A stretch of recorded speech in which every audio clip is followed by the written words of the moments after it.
Hello and welcome to Soup Scoop. I am your host and the proud superintendent of the Mount Vernon City School District, Dr. Kenneth R. Hamilton. We have been busy here at the district. This past weekend, we hosted our fourth annual Most Wonderful Time holiday concert to benefit the district's homeless students. With over 900 homeless students, we used the concert to help brighten the holidays for these students and their families. This year, we collected more unwrapped toys, gift cards, coats, and hats than ever before. Thank you so much for being a part of this event. We are excited to welcome Notori Norton from the hit TV show Power to the Mount Vernon stage. She was our celebrity guest reader this past weekend.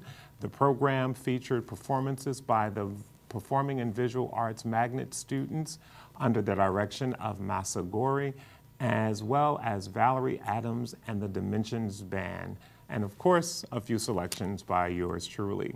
We love putting on this great event to unite our community and to bring some holiday cheer to our family and friends. So again, thank you to everyone who participating, an extraordinary production team, those folks who work behind the scenes to make it happen, the direction, the set design, the wardrobe.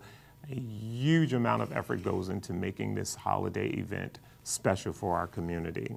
We also want to share the holiday spirit. At the last board meeting, we invited students from Columbus, Williams, and Homeschool to perform some holiday hit songs at the December 11th Board of Education meeting. And from Feliz Navidad to Rudolph the Red-Nosed Reindeer to everything in between, these young vocalists wowed the assembled crowd at the board meeting with their poise and professionalism. And thank you to these students and their families for joining us for this special evening. This was a great experience for all involved, and we look forward to bringing more student performances to upcoming Board of Education meetings, and we look forward to seeing more of our parents attend these meetings as well. In other news, 9 students from the Mount Vernon High School cosmetology program recently volunteered their services to pamper families staying at the Ronald McDonald House in Valhalla, New York. Through this partnership, the students had an opportunity to gain hands-on experience by offering parents a variety of hair care treatments. Jamie Larman, a work-based learning coordinator for the Mount Vernon City School District, and Brittany Moretti, Programs Operator Manager for the Ronald McDonald House of the Greater Hudson Valley, worked together to organize this event. Joined by Larman and the Mount Vernon High School cosmetology teacher, Vanessa Newby Jeffries, the group of 9 students performed prearranged hair care treatments, including haircuts, hairstyling, trims, and blowouts on the moms, all of whom are residents at the Ronald McDonald House, where the event took place. Both the Ronald McDonald House team and the parents were appreciative of the students' services. Following the event, the Mount Vernon City School District was asked to return periodically to the Ronald McDonald House of the Greater Hudson Valley throughout the remainder of the 2018-2019 academic year. With the new year right around the corner, the district is in the midst of developing the 2019-2020 school budget. Joining me next to discuss this process and some of our district priorities are our Assistant Superintendent for Business, Mr. Ken Silver. We'll be right back. Hello and welcome back. Joining me now is one of our up-and-coming rising stars, Igor Pereira. Welcome to Soup Scoop. Thank you. Appreciate it. Thanks for having me. I think you're an amazing story. You're one of those folks who defined the American dream, being a first-generation student to come to this country and take advantage of all the opportunities that are available to you. But before we get into where you're going, let's talk about where you've been. Tell us a little bit about how you got here and what makes your story so unique. Sure. So I was born and raised in Mount Vernon, but my family moved to the United States in 1998 from Brazil. So I'm first-generation American. Growing up, I had to kind of watch them deal with a lot of adversity and challenges that others weren't necessarily faced with. But I don't regret it at all. I wouldn't change a thing because I think it molded me into the person I am. So yeah, I mean, those values were kind of instilled in me as a kid, you know, values of hard work and having to work twice as hard for half as much. So that's a little bit about my family and my background.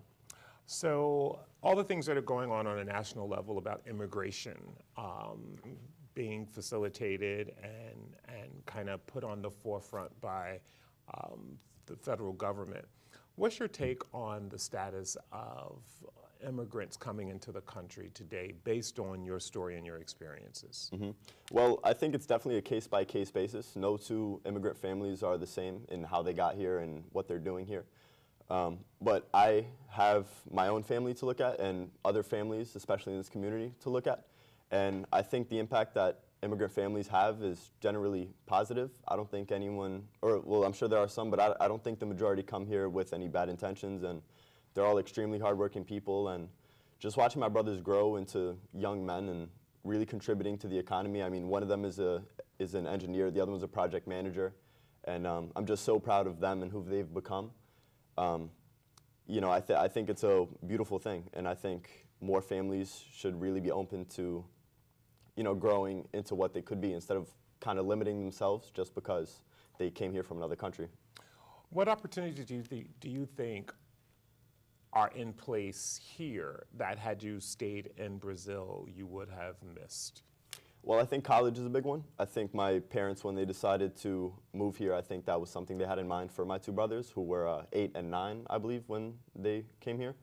And that worked out well for them. They ended up going to 2 SUNY schools and got their degrees. So I think that's a big thing. I think a lot of it is about connections, too. In America, especially somewhere like Mount Vernon that's so close to New York City, there are a lot of connections to be made that wouldn't usually be made back in Brazil. And I think another thing is just the visual of the American dream that I think everyone really strives for when they move here. I think that's definitely an impact in why families decide to come to the United States and try to give it their best shot. I think you make a very interesting comment because when you talk about the American dream, I think, and we're of different generations obviously, but I think the American dream has changed and has been redefined from my generation to yours, for example. How would you define the American dream? Well, I feel like in other countries, especially like second or third world countries, maybe like Brazil, there's a lot that people will really want out of their lives. And sometimes a drastic change in environment like that will give people the hope to get there. So I think that's why a lot of people will come to the United States. But as far as what the American dream is, I think it's just being in the environment of the United States, being around, you know, especially in a capitalist nation like ours too, where anyone has a shot at making it and anybody can really work hard for their dreams and go anywhere. I think that's what's really beautiful about what people see as the American dream and why they decide to come here. Based on your experience in public education, do you think that there are children, peers, classmates who may not really know the value or appreciate the opportunities that are offered here because they don't have your frame of reference in terms of what the American dream represents? Well, absolutely. I mean, there definitely are people who will take you know, their situations for granted. Not only in this community, though. I think that's widespread across the country. Yeah, I mean, it's just really, you have to be grateful for wherever you end up because there are people who are struggling so much more in other countries, third world countries. So I think growing up in America is a wonderful opportunity, and I think a lot of people don't capitalize on that opportunity, whereas I think they really should because I think in general we all kind of sell ourselves short sometimes and don't really work up to our highest potential. So let's switch gears a little bit. We talked about where you've been. Now let's talk about where you're going. What lies ahead for you? So I'm a senior now, so I'm in the college admissions process. Hopefully I'd like to get into University of Pennsylvania is my number one. I'm actually getting a decision from them tomorrow night. Awesome. Yeah, we'll keep you posted on that. But if I don't get in there, it's not the end of the world. I believe that college doesn't define you as a person. Which college you go to does not define you as a person. But yeah, right now I'm applying to colleges. I want to major in a business field. Each college has a different you know, name for it, but pretty much business administration or general business until I kind of figure out what exactly I want to do as a concentration. And then out of college, I want to use the knowledge I took from college and kind of apply it to my own entrepreneurship endeavors and, kind of diversify my income and kind of go towards the entrepreneurship route as a career. Amazing. So you talk about where you are and clearly being a very competitive student. What are your SAT scores like? So in last May, as a junior, I got a 1390, which was, I believe, top 5% in the country. Then I studied a little bit, and this last October, I took it again. I got a 1490, which ranked top 1% in the country. Wow, so that's I was amazing. Ecstatic about that. I'm sure, and I'm sure that's going to make you a very viable candidate for I would where hope you've so. been. But talk about how you got there. Were you always that studious, or was it a process? I mean, see, that's the thing. Even as short as a couple years ago, as a freshman or as a sophomore in high school, I was kind of aiming a little bit low for myself.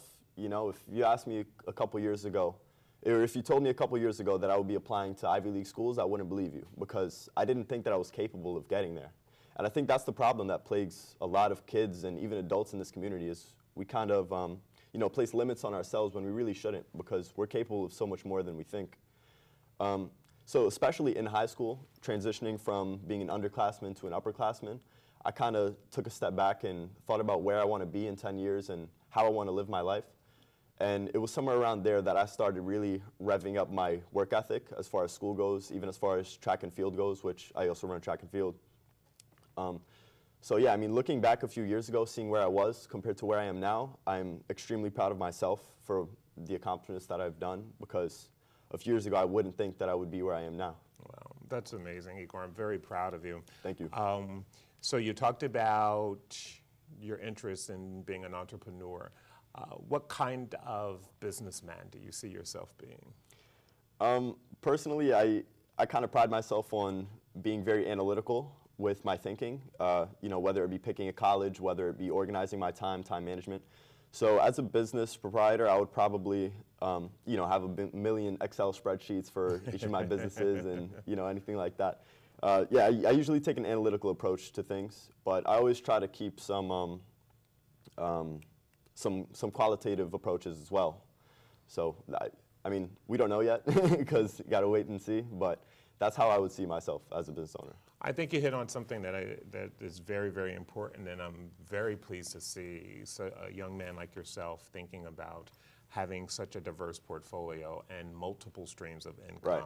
I think it is very, very important for our students and adults to recognize how important it is to have multiple streams of income in order to be successful. And wealth is not just defined by how much money you have in the bank or what your assets are. Wealth has a much broader definition from my perspective. But from your perspective, how do you define wealth? Yeah, absolutely. I would definitely agree that wealth is not just a measure of how much money you have or your net worth. In fact, one of the reasons I do want to go into business is because I want to make a lot of money, but not necessarily because I crave materialistic things that money can get me.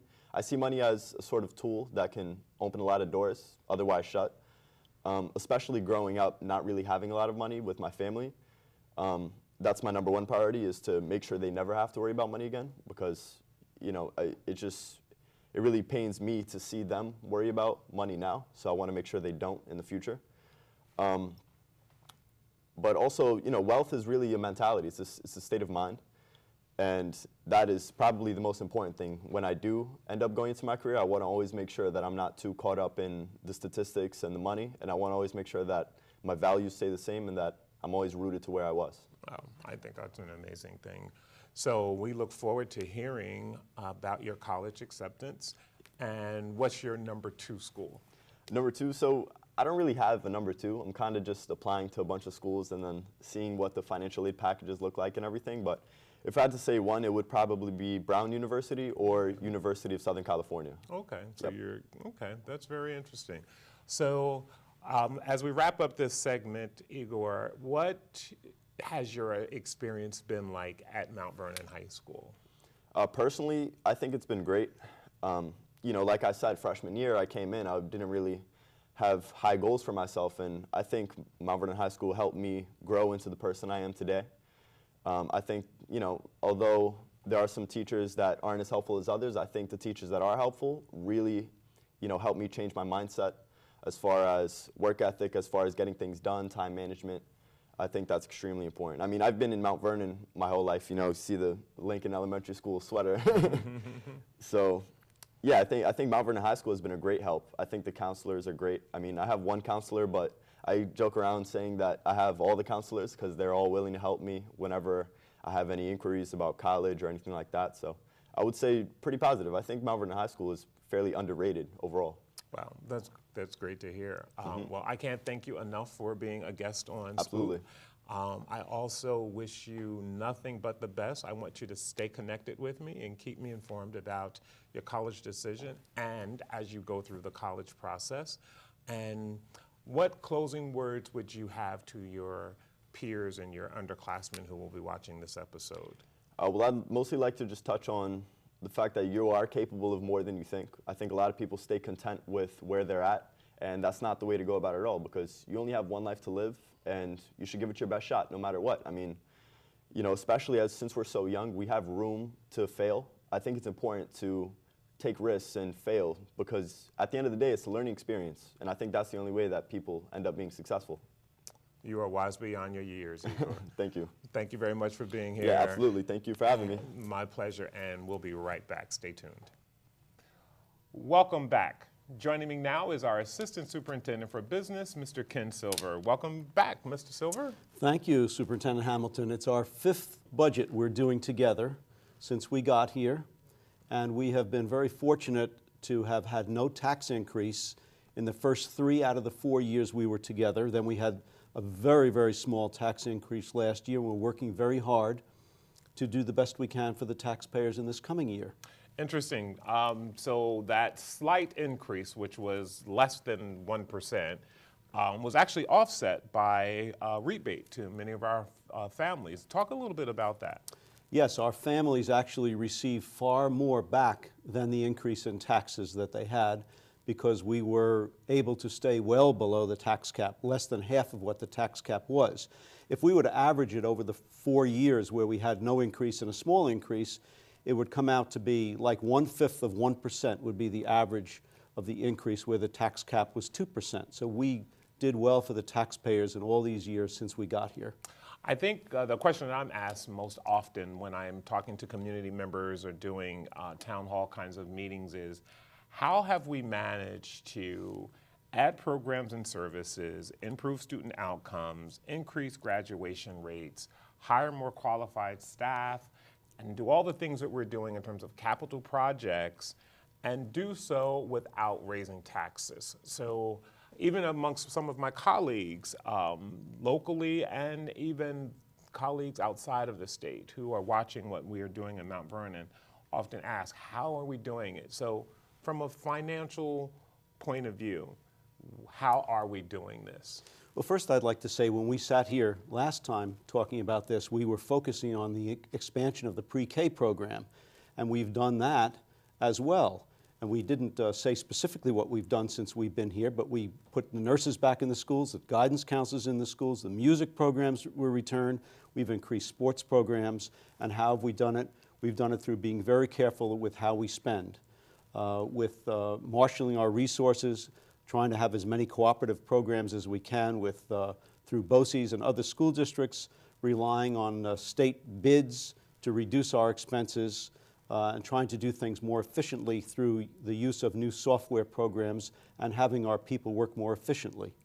We can't leave out how successful we have been as a district with the acquisition of grants and the support of people like Senator Jeff Klein and Assemblyman Gary Pretlow, who have provided additional funding for us to do some very special projects, and of course, former Senator Ruth Hassel Thompson as well. So when we look at the big picture for our viewing audience, why don't we just start by talking about what that budget preparation process is like? Sure. I would like to say, in terms of the grants, that those elected officials provided us with several $1 million in grants through these few years. One of the most significant was the $1 million we got toward renovating and opening our pool after so many years. and so they should be thanked and appreciated for that. We started by sending budget information to all of the school principals. They then disseminated this information to their staffs. Everybody put everything together, and then we had defense rounds with every single building principal, all the department heads, all the special areas, and they had to defend to a large group of us everything that they wanted to spend for next year. We are now putting that all together to see what the totality of those requests and your tentative approvals of their requests means in terms of the total budget. We then will have to look at what the state aid picture is, and we are hampered because we don't actually know our state aid until April. And so we are hoping that we will have a substantial increase in state aid. On the state aid area, we have been hoping to get what's called full foundation aid funding for many, many years. This would mean over $20 million in additional state aid to Mount Vernon. If it's phased in over 3 years, it would be $7 million a year or something on that level. We are hampered by not knowing what we're getting and not knowing when we're going to get it. And so we have to do the best we can and assume a very small increase in aid and try to marshal our own resources as best we can to keep our costs down. So you've talked about budget defense rounds, which is a process I brought into the district and have been using pretty consistently throughout my career. And the reason I do that is because it forces us organizationally to really start by building a zero-based budget. Talk a little bit about the different philosophies around building budgets and how the zero-based budget is a model that works best for us here in Mount Vernon. There are some areas, of course, that can't be zero-based. That has to do with retirement costs, other benefit costs, health insurance, debt service for our bonds. But the areas that are discretionary spending, where you and the defense people actually decide what the people are going to get, is started at zero. We're assuming nothing until they tell us what they need. So they have to defend every program they want. In many cases, there's continuing year after year programs. Much of this is now digital, which ultimately will save money rather than having boxes of textbooks that we will or won't use. And it also forces us to regularly change our programs over a 5-year period to have the newest and freshest material for our kids. I remember when we got here, you and I went through some of these storerooms and we saw boxes of textbooks that hadn't even been opened. And when we opened them, we saw how outdated some of these things were that they were using, particularly in social studies. And I think at that time we decided that the move forward with Dr. Gorman and yourself into a different way of looking at curriculum was the most efficient way of doing it. Absolutely. So we are just about finished with our first round of budget defense. And as you mentioned, we don't know what our state aid is, and there are some costs that are fixed. What percentage of the budget really is discretionary? It's probably under 5% of the budget. Our salaries, just for the teaching staff alone with the benefits attached to it, exceed $110 million. So that's close to half of the budget just for that. Our debt service with the bond is a substantial amount of money. However, as you know, we get 75% state aid on all of our construction projects having to do with the bond. We also are doing more programs with BOCES, where we get a substantial amount of state aid through the BOCES. We also have some 18% of our kids are classified, and the programs for them are either in-house or out-of-house, and the transportation for them is a significant amount. Absolutely. We are trying to reduce some of that out-of-house special ed by meeting with our special ed people to see whether it's possible to bring some of those programs back. Of course, the most important criteria being that the program be equal or better than it is outside if we're providing it inside. So one of the biggest pieces of the budget, of course, is personnel, the number of people that we employ. And we start that process, which is generated from my office, by advising principals on the number of sections that they will have based on the number of students, and that determines how many teachers are assigned.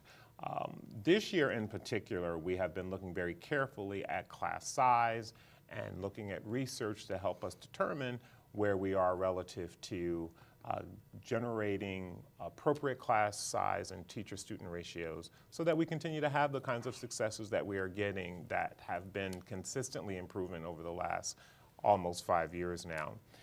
From your perspective and your experience, how has this process differed from other budget processes you've been engaged in?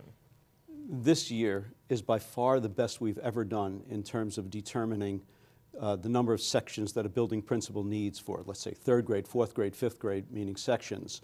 We've also looked at the size of the rooms to make sure that we are more appropriately allocating space so that the children have adequate space and are not just crammed in somewhere. They're not in a library, they're not in a hallway, to try to make better use of the existing space, and also that we've put science classrooms, or are putting science classrooms in 7 of our elementary schools. That is a drain of space because a science classroom takes up more space than a regular classroom. We're fortunate to have the 12 classrooms at Pennington coming online soon, and we will be allocating resources to move kids into Pennington as well. But this year has been a special year in that, beyond my experience, it's the best it's ever been, because we're really looking at the appropriate space for each child rather than just saying there could be X number of kids in a classroom. In a later segment today, we're going to be, I'm going to be having a conversation with one of our students, Igor Pereira, who is an exceptional student, a student who has gone through the Mount Vernon City School District and has just blown everyone away with his SAT scores. And our task is to make sure that we're educating all children. So there's a misperception that we're putting a lot of resources on just dealing with those students who need remedial services. And we don't talk enough about those students like Igor who really get enrichment activities like AP level courses and honor level courses and other kinds of supplemental education to ensure that they are advancing as well. How has this budget addressed the needs of students from your perspective across the continuum of learning, those with special needs and those who are academically gifted and talented? I think we also have to speak about sports programs that we've initiated on the middle school level and that we are also trying to develop, which provides them with other experiences besides just the academics. We do know that catching the kids early is the best way for performance to be taking place in upper grades. And so in the past, school districts used to concentrate on teaching the kids how to read to graduate in 12th grade.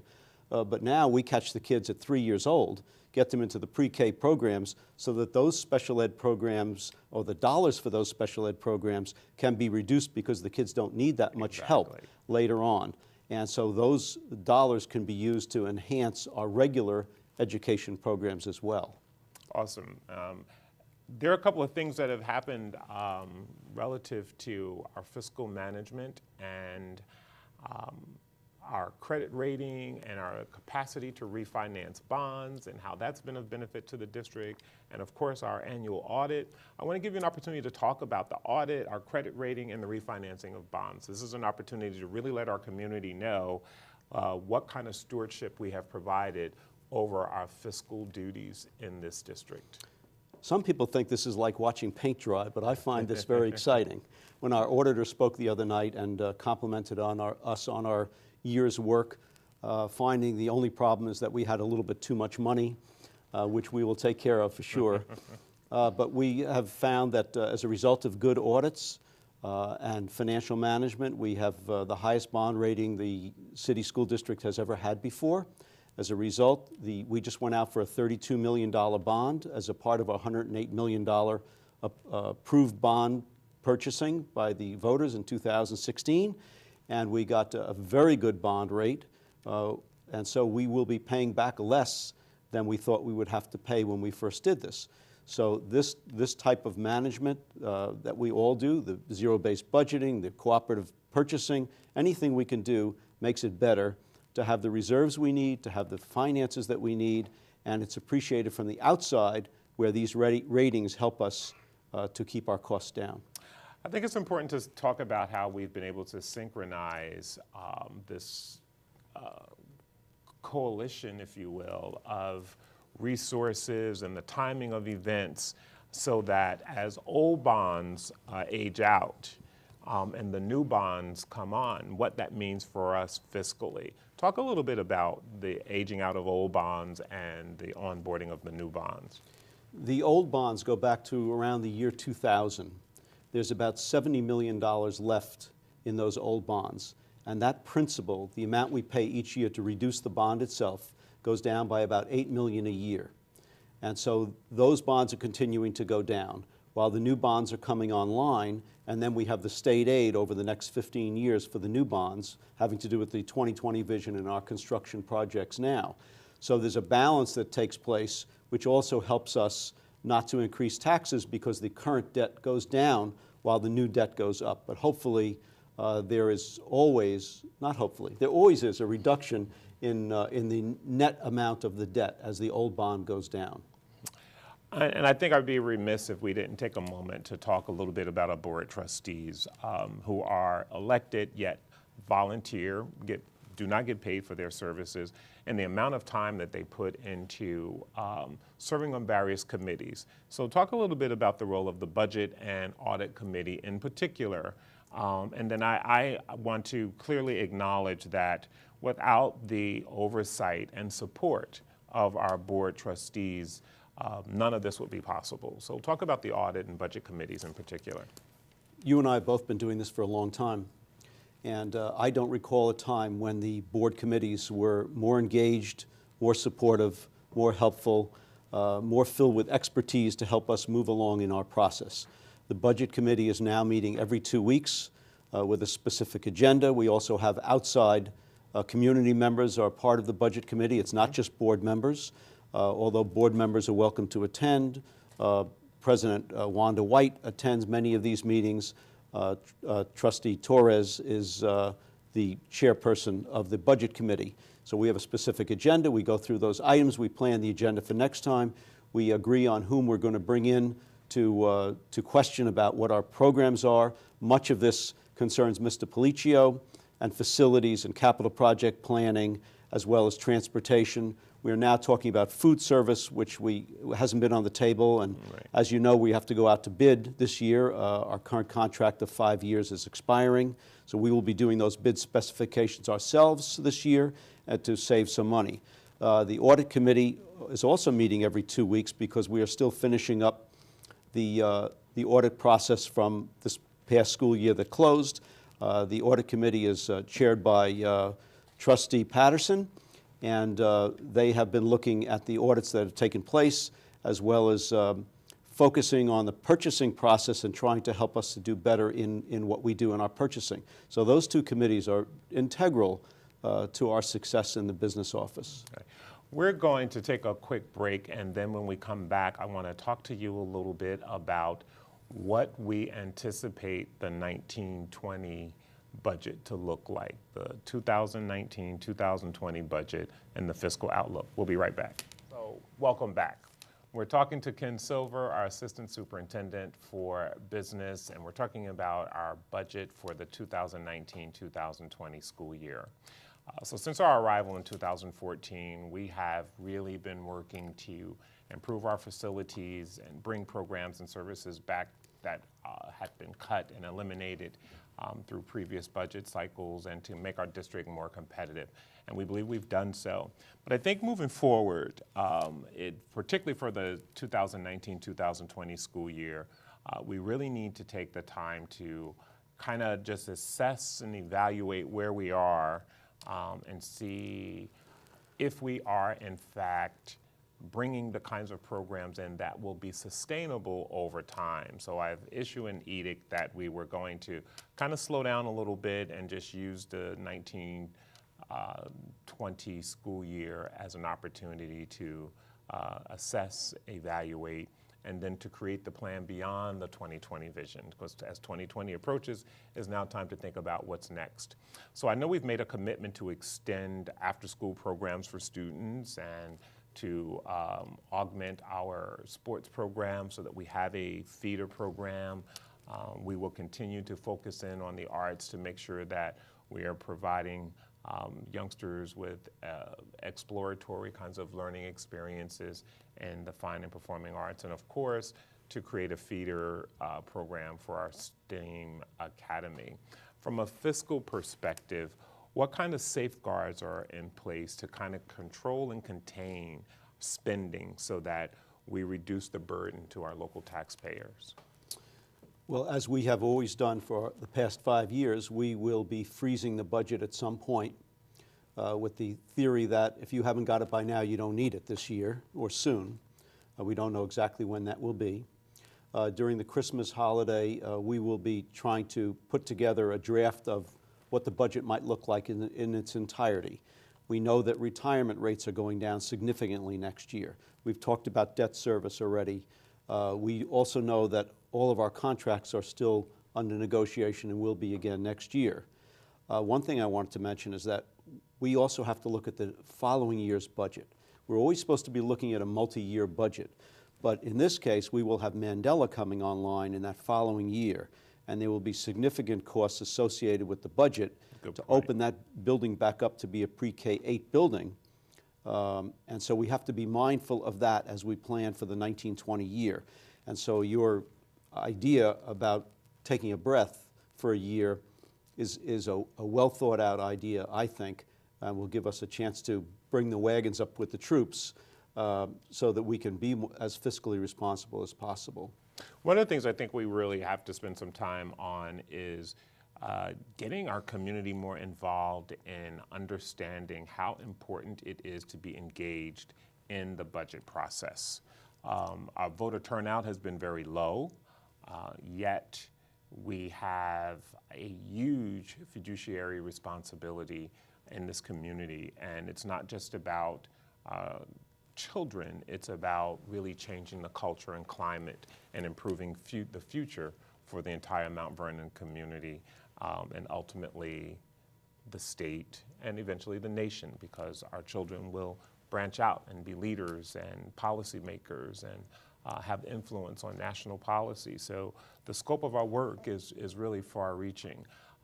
What are some ideas you have about how we can engage our public more in this process and hear their voices and get them to understand how important it is to get out and vote on the school budget and participate in the school election process? Well, first, I do believe that we have a responsibility beyond educating the children. We have a social responsibility that doesn't exist in our surrounding communities to help the community to raise itself up, besides being academically better, to also be socially better, to change the culture within the community. I think what we have done in the past, where we have all these budget visits to the churches, the senior citizen homes, to explain what we're doing, inviting people to come to our programs, sending flyers out, I think all those help, but we still have not been successful. We like to think that part of the reason we're not successful in that is that we're so successful in what we're doing that people are relatively satisfied with what we're doing. But this is an important year, as every year is important. This year is perhaps the most important. We've made some great strides in graduation rates, in reading, in our test scores, and we have made a number of public presentations about that. And I think engaging the community, perhaps through the liaisons and through the PTAs, is a way of bringing them in. Right. I also think social media. We have, last year in particular, we saw that by doing our presentations on Facebook Live and using other social media outlets, we've been able to reach more people because people want information in their homes now. You know, it's not like when you and I were younger, and you would go out to the schools and you would participate in the PTA meetings, and you didn't have so many competing priorities. And I think the world we live in today and the conveniences that technology provides, we have to take better advantage of that and use that to reach people and get information to them in their home. So we will be doing Facebook Live presentations this year. We will be using social media more to give people an opportunity to ask questions about our budget process, how it impacts them directly, how it impacts their community. And I think we also have to use this opportunity to talk to our community about what's happening with the future of Mount Vernon. We will be talking about a redistricting plan. We will be talking about how the onboarding of Mandela and the opening of the additional classrooms at Pennington will impact our community. And this all has budgetary implications. In terms of your office, I know you've made some reassignments to increase efficiency in the daily operations of the business office. If people want information about the budget or about purchase orders or how purchase orders are processed, how can they reach you, or who should they reach out to? Well, as we did describe at the board meeting last night, our website does have was it called a who's who, to try to get people. People are also welcome to contact me directly through the main number for the school district, or to just come in. Our doors, all of our doors are always open to the public coming in. So, and we do encourage that because it just makes for friends. It makes for people who support us when they understand what we do and that we are not hiding anything. Everything is in the open. I really want to commend you for making yourself available to our public and anyone who has questions about our budget. I do know firsthand how accommodating you are to entertain people who have questions about where we are fiscally and financially, and I want to applaud you for that. Well, we're going to wrap up today's show. I can't thank you enough for tuning in. On the next edition of Soup Scoop, we will be having a pretty significant presentation about our facilities and a construction update by Mr. Michael Policio and Ken Vaviello, who are spearheading the district construction initiatives, along with Ken Silver, who provides the dollars to make that happen. So thank you so much for tuning in on Soup Scoop. We'll see you next time, and have a wonderful holiday season. Take care.